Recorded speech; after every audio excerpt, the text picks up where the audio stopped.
Call from an inmate at the county jail. This call is subject to recording and monitoring. To accept charges, press 1. To refuse charges, press 2. Well, hello, Sonia. How goes life in the little old jail? Yeah, I know, but believe it or not, there's a lot of support for you out here. So the people are rooting and hoping the best for you. But I just want to warn you, prison isn't like you see on the movies. It's a really tough place, and you're just going to have to stand your ground. And hopefully, you or one of your family members watched the video I made on prison. Good, because that's going to help you. You just never know what's going on with these things. And I would say the more knowledge you have when you go in, the better you are to survive. Good, good, yeah. And there's some people there that will contact you. I've sent out some notes and left some messages for them to be on the lookout. So you're not going to be alone, and I'm sure there's people that you already know that's in there.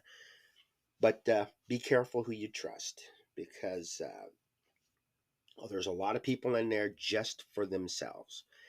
And I don't want you to get any more time than you need. You want to get in and get out as quick as you can and get your life back in order.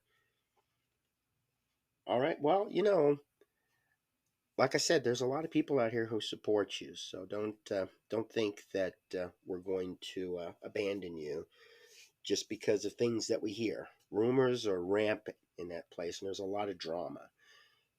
And we know you better than the people in the prison know you, and so it's when people start saying things, we can pretty much meet out the lies and the misconceptions.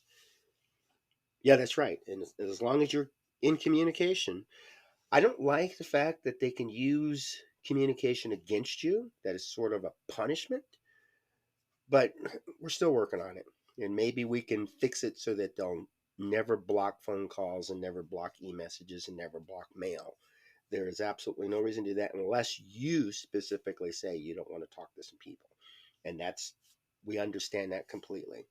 But I don't think the Department of Corrections, especially the Washington Department of Corrections, understands the value of communication and how it can help you to improve your life and rehabilitate. Well, we'll do what we can, and with your support, that can that can be helped as well.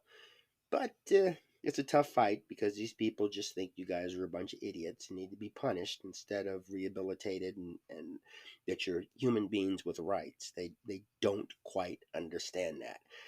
And I wish I didn't have to say that. I couldn't prove it, but it is what it is. And you are a valuable person.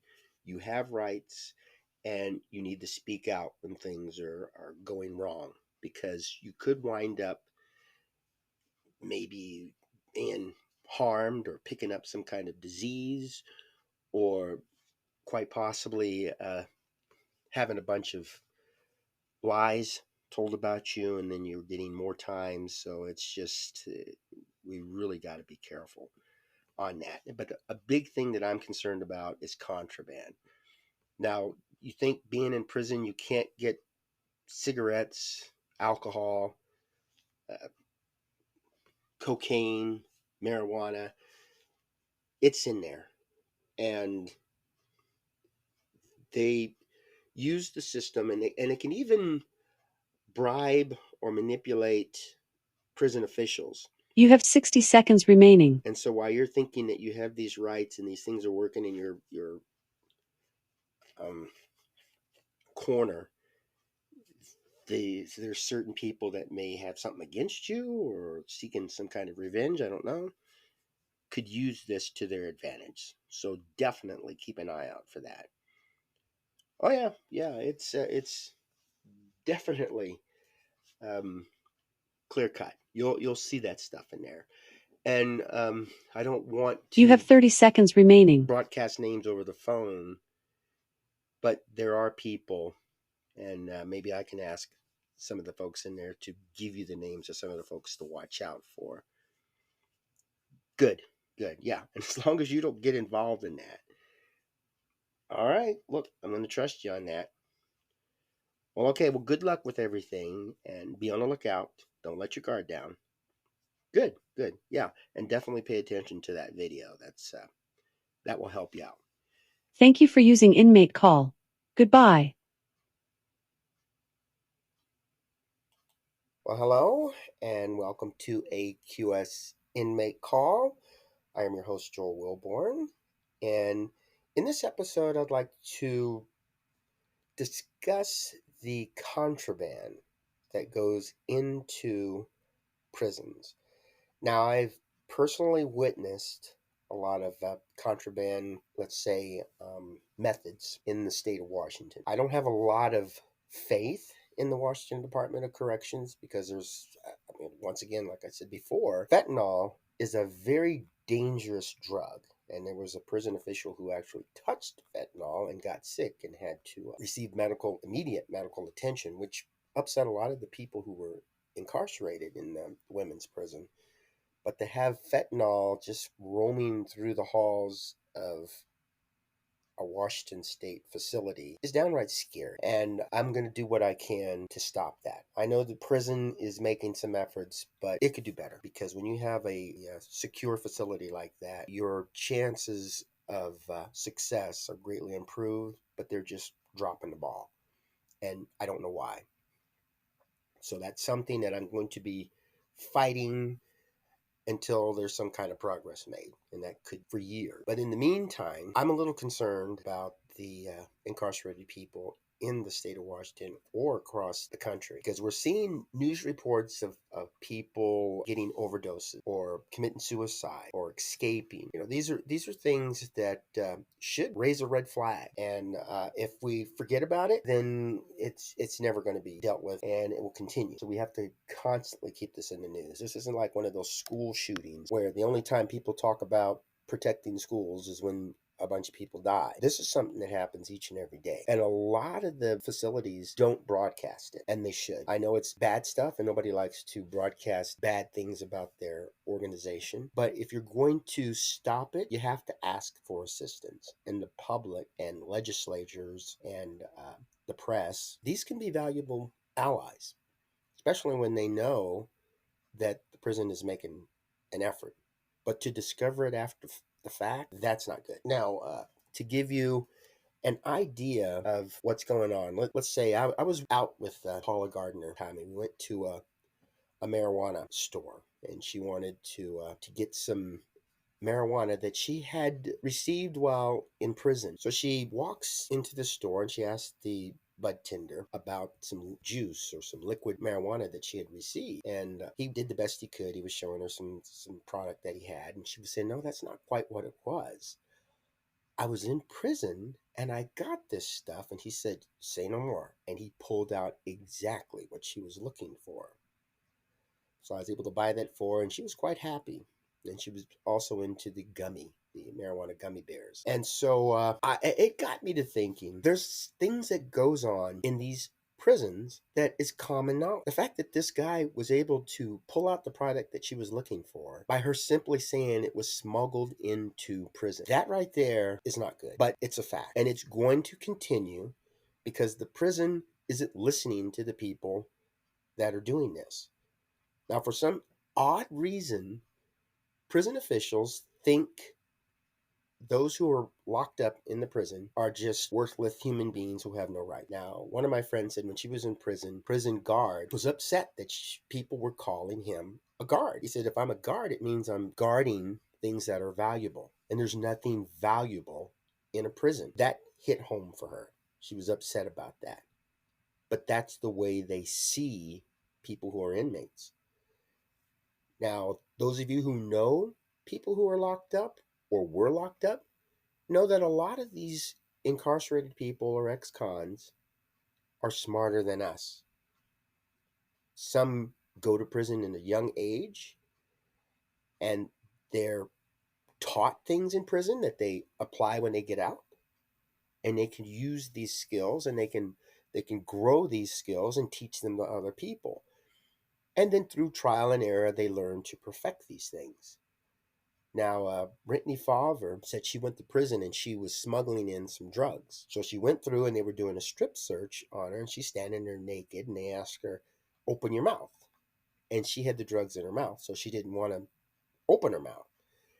And so they decided to forcibly open her mouth, but she was resisting. And she's petite, but she was doing the best she could because she really wanted these drugs into that prison, or the jail, actually, this at this time.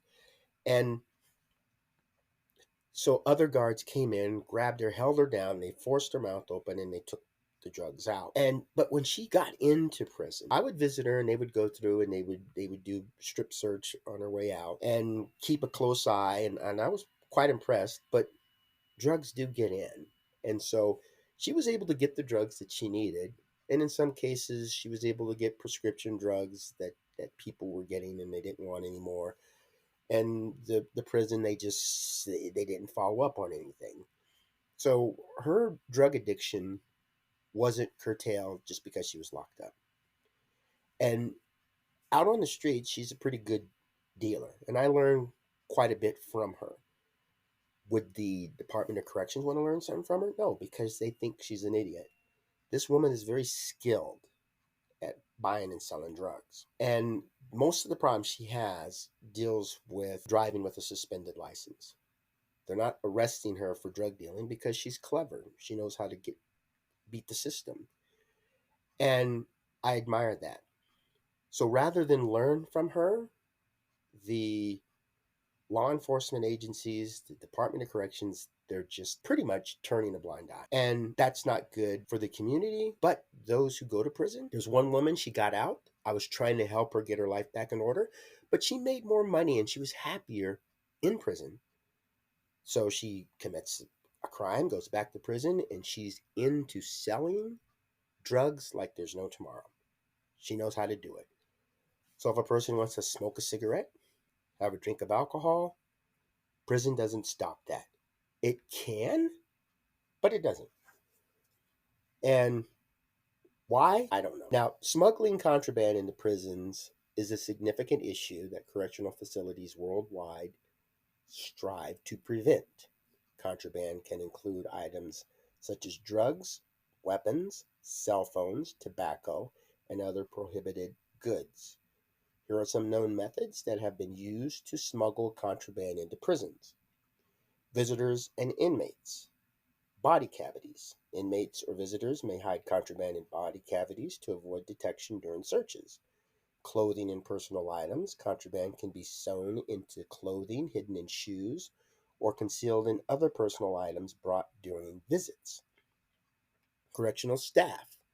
Bribery and corruption. Some staff members may be bribed to bring contraband into the facility. Abuse of privileges. Staff may misuse their access privileges to smuggle items. Mail and packages hidden in legal mail. Contraband can be hidden in legal documents or books sent to inmates. Altered packaging. Items may be concealed within the packaging of legitimate goods sent to inmates. Throwovers. Throwing contraband over walls. Individuals outside the prison may throw packages over the perimeter walls or fences, often during the night or when guards are not looking. Drones. Aerial delivery. Drones are increasingly used to drop contraband into prison yards or onto rooftops. Work details. Inmate work programs. Inmates who work outside the prison, such as on road crews or in community service, may have opportunities to acquire and bring back contraband. Food and supplies. Hidden in food items. Contraband can be concealed within food items or containers.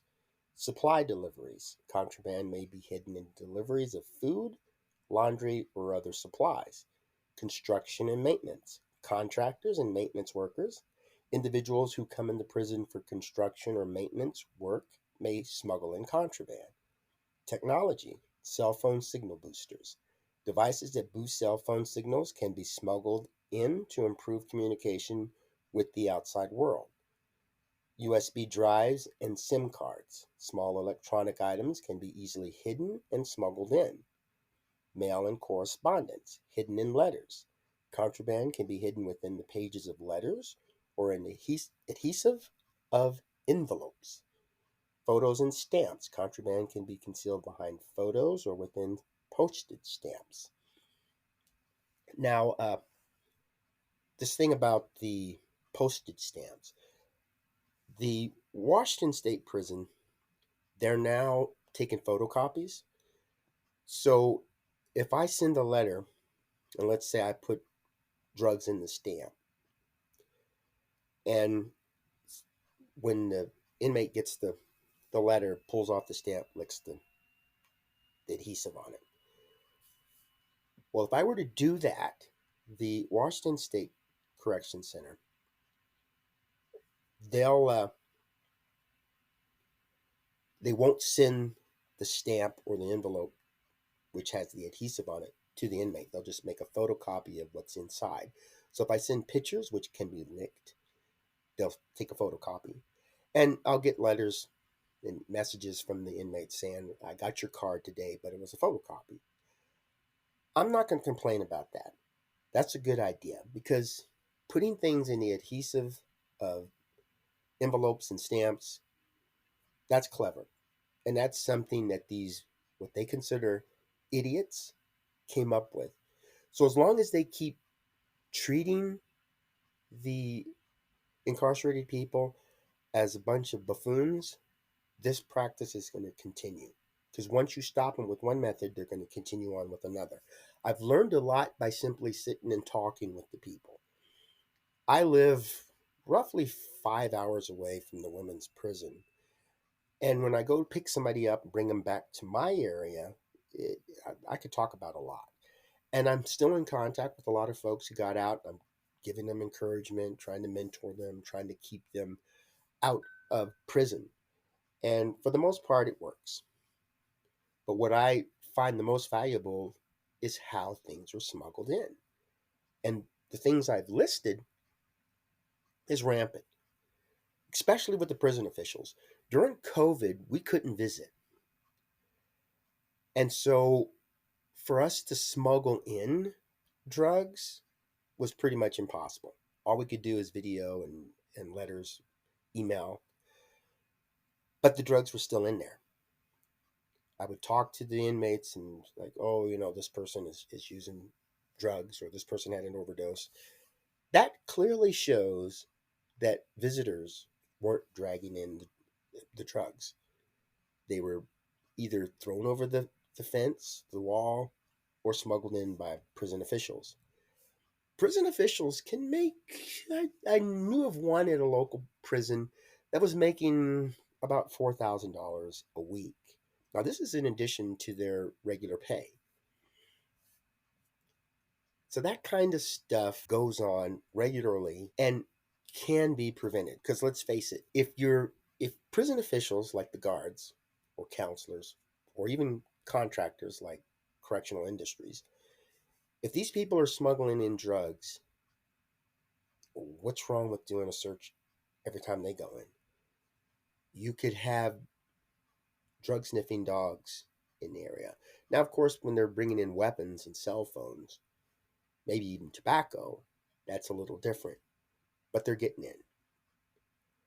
And when I talk to prison officials, it's tempting. And there's some that they're human.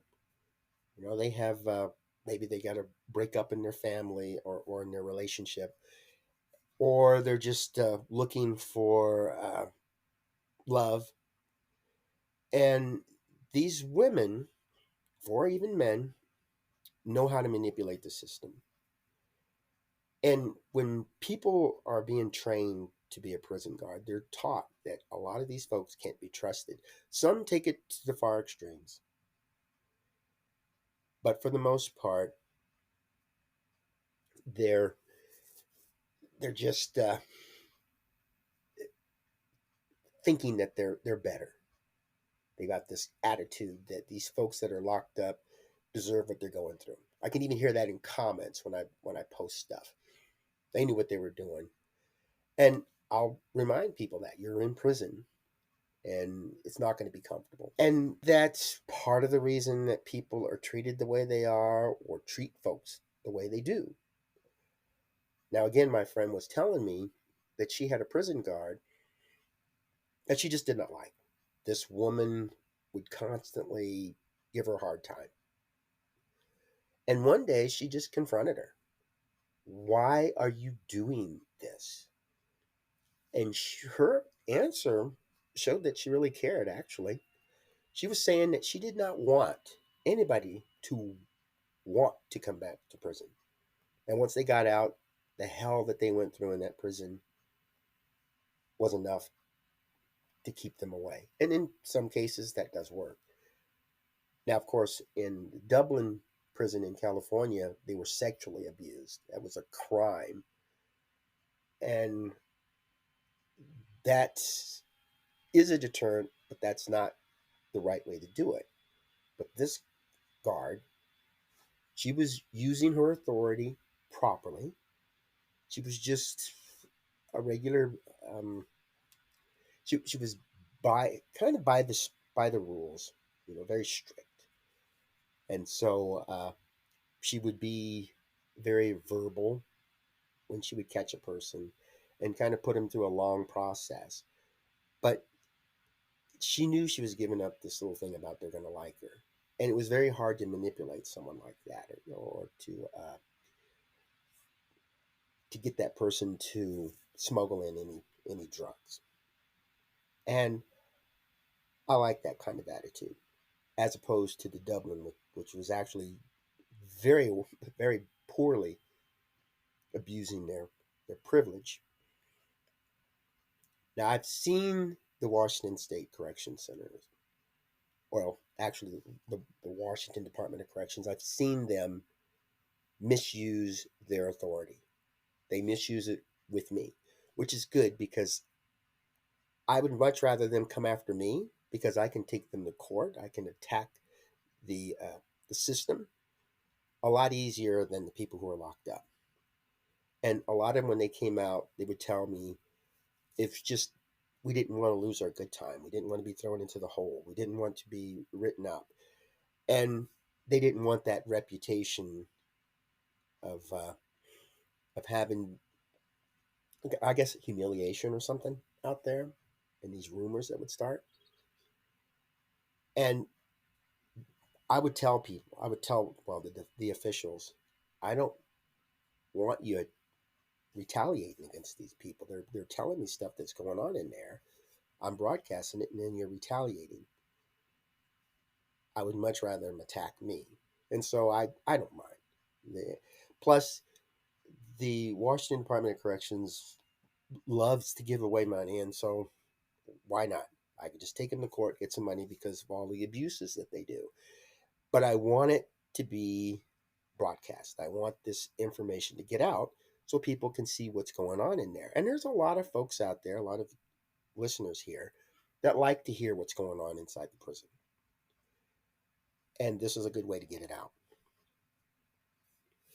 But hopefully, we'll be able to do more than just observe. This is not like a read only document. We can do stuff. And sharing the information that you learn, listening to the people that are locked up, this is going to help. And a big problem is drug addiction. And it scares me, and hopefully it scares you too, that people go to prison and that addiction can continue. Why? It's just like giving contraceptives to female prisoners. There's things that just don't make any sense. And especially when we can prevent this. And that's my goal. As a prison advocate, I want this to stop. And I'll do whatever I can to get it to stop. And there's a good chance I'm going to have to go to court because they just keep hounding me. And maybe if I get a little money from it, it'll make things easier for me. I don't know. I know when Paula Gardner won $9.9 million, we both had the discussion that all that she went through, it's still going on. So they'll give you money, they'll keep doing it. We need to get it to stop. I'd much rather have it stop than be a multimillionaire. But I'll do what I can. And if I do get the money, at least I can pay it forward and help folks get the legal representation that they need. And maybe the courts, somewhere along the line, will do more than just offer financial compensation. They might actually put a law down that if this continues, the prison will be shut down. That would be nice. Let's get rid of some prisons. Well, hopefully you'll go out and talk to your friends and family. You'll be on the lookout for these kind of activities and report them. Report them to law enforcement. Report them to the Department of Corrections, to the penal system, to the judicial system, to the press. Well, have yourself a wonderful day and make fantastic memories for tomorrow.